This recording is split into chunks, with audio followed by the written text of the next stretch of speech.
what you're doing for us. Who are you? That's a good question. My name is Robert Nolan. I know that much. Heinz Management, and I'm number 4. Great.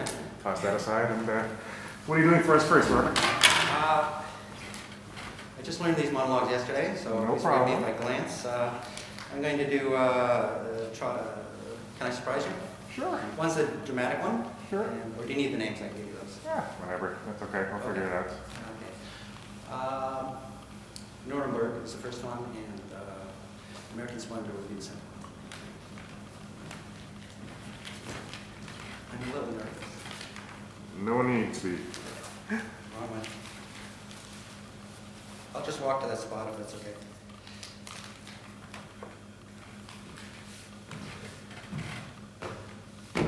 I wish to testify about the Feldenstein case, because it was the most important and significant case of the period. It is important not only that the tribunal understand it, but also the whole German people. But in order to understand it, one must first understand the period. There was a fever over the land, a fever of disgrace, a fever of indignity, a fever of hunger. We had a democracy, yes, but it was torn by elements within. Above all, we had fear. Fear of today, fear of tomorrow, fear of our neighbors, fear of ourselves.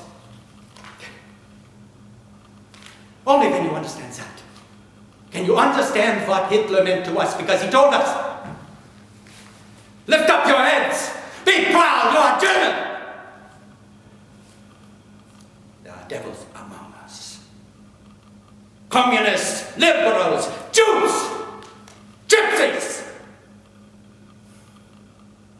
Once they are destroyed, your misery will be destroyed. It was the old story of the sacrificial lamb. But what of the rest of us? Those of us who knew these words were lies. Why did we sit still? Why did we take part? Because we loved our country. What does it matter if a few political extremists have the rights taken away? What does it matter if a few racial minorities have their rights taken away? It's just a passing phase. It's just a stage we are going through.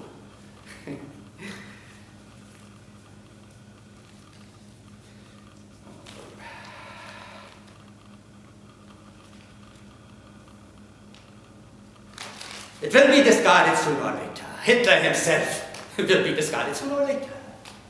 The country is in danger. We must move out of the shadows. We must move forward. Forward is the great password. And history tells you how much we succeeded. Your Honors. We succeeded beyond our wildest dreams. Thank you.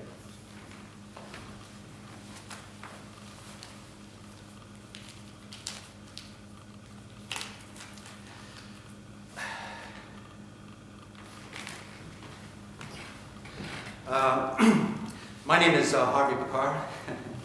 That's an unusual name, Harvey Picard.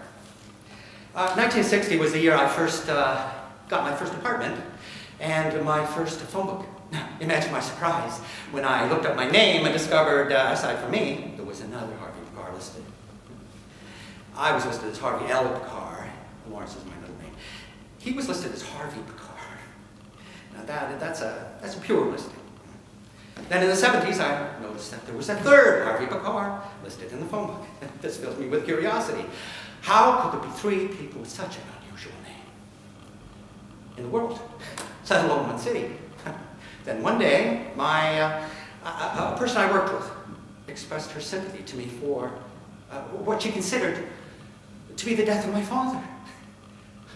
And she pointed out an obituary in the newspaper for a man named Harvey Picard, and one of his sons was named Harvey. So, those were the Harvey Picards.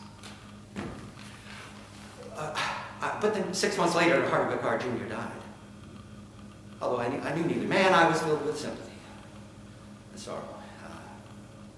What were they like, I wondered.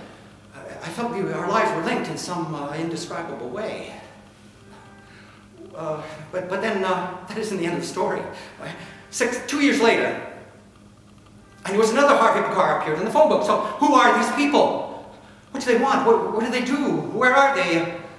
What's in a name? I mean, who is Harvey Picard? Great. Thank you. All right. That's good. Thank you very much. Thank you That's all very we much. need for now.